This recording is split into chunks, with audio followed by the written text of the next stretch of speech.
Xin kính chào tất cả anh em trong ngành sản xuất cửa nhôm kính. Ngày hôm nay tôi xin giới thiệu tới toàn thể anh em trong ngành sản xuất cửa nhôm kính dòng sản phẩm máy cắt nhôm sinh pha 2 đầu F88 mang thương hiệu Factor, có giá thành tốt nhất trên thị trường hiện nay. Anh em có thể thấy là ở phía trên màn hình của chúng tôi đây, đó là dòng sản phẩm máy cắt nhôm Factor 88. Đây là dòng sản phẩm cao cấp của công ty cổ phần xuất nhập khẩu Factor Việt Nam chúng tôi. Đã được cải tiến, nâng cấp toàn bộ tất cả từ chi tiết khung bệ, hệ thống motor, hệ thống điện, hệ thống khí.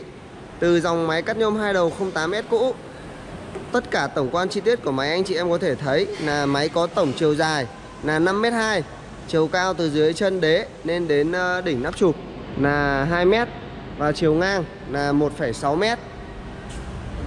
Toàn bộ khung bệ máy là được đỡ ở trên 8 chân bằng inox. Đấy, chúng ta có thể điều chỉnh cái chân cao thấp để tùy theo cái điều kiện mặt bằng của chúng ta để lấy cân bằng của máy. Toàn bộ hệ thống sơn của chúng tôi là sử dụng là sơn tĩnh điện 100%, từ hệ thống nắp chụp, hệ thống vỏ hộp motor, hệ thống khung bệ, hệ thống tủ điện và cả trong gầm máy đều được chúng tôi là sơn tĩnh điện. Và màu sắc chủ đạo được chúng tôi sử dụng đó chính là màu xanh ngọc lục bảo, màu độc quyền của công ty cổ phần xuất nhập khẩu Factor Việt Nam. Sau đây tôi sẽ giới thiệu chi tiết cho anh em xem là cái dòng máy cắt nhôm sinh pha 2 đầu F88 Factor này được cải tiến những cái điểm gì nổi bật, thì để cho anh em có thể biết luôn. Thứ nhất là chúng ta có thể thấy là cái hệ thống tủ điện của hệ thống tủ motor của chúng ta rất là to. Hệ thống motor sử dụng là motor vuông, motor 3kW trên một đầu máy và được nhập khẩu từ Italia. Toàn bộ hệ thống bệ đỡ của đầu máy số 1 và đầu máy số 2 đã được chúng tôi là đỡ trên những cái tấm thép hộp, thép nguyên tấm như thế này. Đây, tấm thép được rất là dày, cả ở mặt phía trước và đây là mặt phía sau. Anh em có thể thấy rất rõ, đấy là những tấm thép nó rất là dày, đảm bảo cho máy của chúng ta khi mà vận hành là sẽ không có hiện tượng rung lắc trong thời gian lâu dài, là không ảnh hưởng đến mặt cắt và lưỡi cắt, góc cắt của chúng ta. Toàn bộ hệ thống mặt bích đỡ của cả đầu máy số 1 và đầu máy số 2 này đều là bằng thép 100%. Lưỡi cắt sử dụng là lưỡi cắt 455mm Wagen công nghệ Nhật Bản. Đối với vấn đề lưỡi cắt thì chúng tôi sẽ bảo hành cho anh em là trong vòng 6 tháng anh em cắt nếu như mà bị nổ nhôm, móp nhôm và ba vía là chúng tôi sẽ đổi cho mình cặp lưỡi mới. Đối với dòng sản phẩm máy cắt nhôm sinh pha F88 này của chúng tôi thì là sử dụng hệ thống kẹp piston là bao gồm 3 piston kẹp. Ở đầu máy số 1 là 1 piston và ở đầu máy số 2 là 2 piston, đảm bảo cho cái thành phẩm, cho cái cây nhôm khi chúng ta kẹp là rất là chắc chắn, không bao giờ bị bật cây nhôm lên ảnh hưởng đến người vận hành.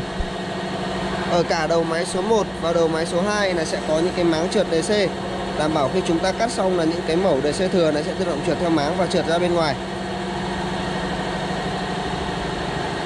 Đối với đầu máy di chuyển ở đầu máy số 2 thì chúng tôi là sử dụng cái hệ thống chốt hãm hơi. Thay vì phải sử dụng những cái tay vặn như đời cũ thì chúng ta sẽ sử dụng là chốt hãm hơi. Đấy, anh chị em muốn lấy kích thước là chúng ta có thể là mở chốt và di chuyển đầu máy. Cho đó chúng ta chốt lại là đầu máy sẽ được chốt lại luôn. Đối với đầu máy di chuyển này thì chúng tôi là cũng thiết kế có một cái điểm cải tiến, đó là ở cả 4 cái vòng bi đỡ ở bên dưới của đầu máy là chúng tôi là sẽ dùng những cái phớt cao su. Đấy, để chắn toàn bộ bụi bẩn và mặt nhôm sẽ đi vào trong bi này, gây xước dây, gây hỏng bi và gây kẹt bi. Chúng tôi thiết kế thêm là hệ thống kính lúp. Đây, hệ thống kính lúp và hệ thống đèn led để hỗ trợ anh em khi chúng ta nằm trong điều kiện môi trường thiếu ánh sáng hoặc là trời tối ban đêm thì anh em vẫn có thể làm được, và chúng ta lấy kích thước, nhìn kích thước nó rất là rõ ràng.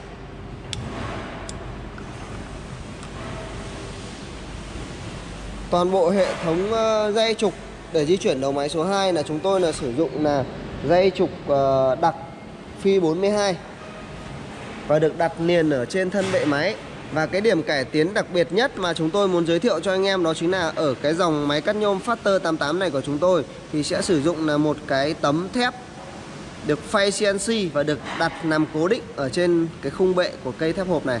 Đấy, đảm bảo chúng ta là khi mà di chuyển máy ấy, là cái hiện tượng là vặn xoắn vỏ ảnh hưởng đến cái đường di chuyển máy là không có, và đảm bảo là tính cứng cáp, tính bền của cái khung bệ khi chúng ta vận hành. Anh chị em thấy rõ, đây là cái tấm thép được dày 1 phân và được đặt nằm cố định ở trên đây. Toàn bộ hệ thống thước chỉ của chúng tôi là sử dụng là bằng thước inox được khắc chìm và được nẹp bởi những cây nẹp nhôm như thế này, đảm bảo cho anh em là cái độ chính xác và cái độ phẳng của thước là luôn luôn là tuyệt đối. Chúng ta lấy kích thước là sẽ luôn luôn là chính xác, không có sự sai lệch. Tiếp theo là tôi giới thiệu cho anh em ở phía đằng sau của máy. Chúng tôi vẫn sử dụng cái hệ thống dây chịu lực cao để chứa ống hơi và ống khí như các dòng máy Factor cũ. Anh em có thể thấy ở phía đằng sau máy đây, đó là chúng ta sẽ có piston để đóng mở nắp chụp này. Piston dùng để chuyển góc và cái piston dầu, piston khí dùng để đẩy nệ cắt. Toàn bộ hệ thống piston của chúng tôi là sử dụng là piston đời mới, piston rất là to khỏe, piston vuông đúc, đảm bảo cho cái hành trình của chúng ta khi mà sử dụng ấy là sẽ là luôn luôn là an toàn, sẽ luôn luôn là rất là bền bỉ. Anh em có thể thấy rõ ở đây là cái mặt thép để đỡ đầu máy khi mà chuyển góc ở phía đằng sau. Dòng máy cắt nhôm hai đầu Factor 88 này sẽ cắt được hai góc, đó là góc 45 độ ở phía trên màn hình đây, và đây là góc 90 độ. Đây là hệ thống ca đựng dầu thông minh.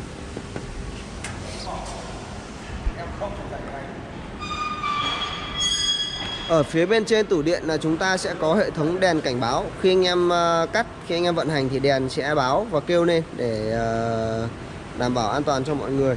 Và đây là phía ở trong tủ điện của máy. Tủ điện được thiết kế rất là gọn gàng. Đây chúng ta sử dụng là 2 át tổng cho mỗi một đầu máy, 2 khởi động từ, 1 cầu chì, 1 chống đỏ pha, 1 cục timer thời gian và 2 cục cảm biến. Toàn bộ hệ thống điện của chúng tôi đều là sử dụng là hệ thống điện của hãng Chin. Đấy, hệ thống chuyên dùng cho các dòng máy CNC cao cấp. Đây là hệ thống dây điện, sử dụng là dây lõi đồng. Và dưới đây là hệ thống vai điện tử của hãng Mitsubishi.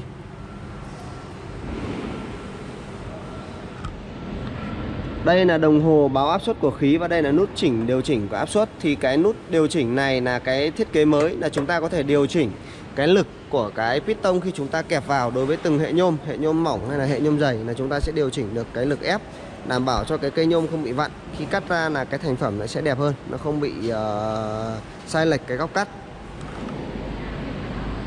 Anh chị em có thể là xem lại toàn bộ tổng quan chi tiết của máy.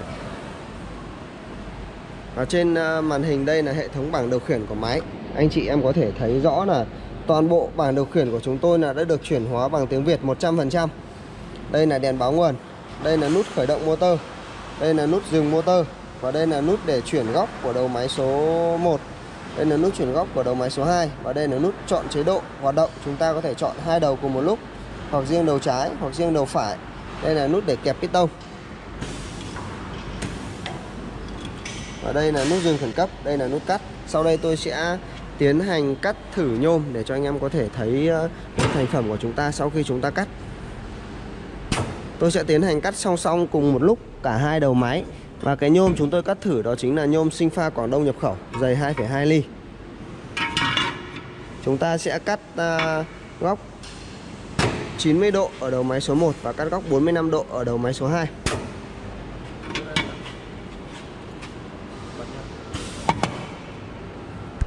Đấy, anh chị em có thể thấy là cái piston của chúng ta khi kẹp nhôm vào là kẹp cây nhôm rất là chắc, không có hiện tượng là nhôm bị vặn. Sau đây tôi sẽ tiến hành cắt để cho anh em có thể thấy rõ hơn.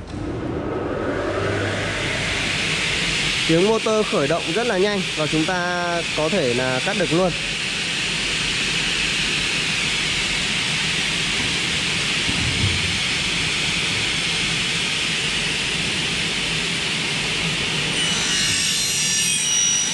Khi chúng ta cắt thì là toàn bộ hệ thống nắp chụp chắn DC sẽ tự động chụp xuống, đảm bảo cho toàn bộ cái mặt nhôm và phôi nhôm không bị bắn ra ngoài gây ảnh hưởng đến người vận hành.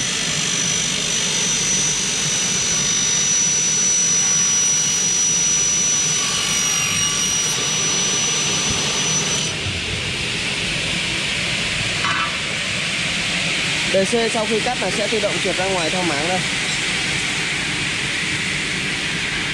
Và đây là thành phẩm của chúng tôi sau khi cắt.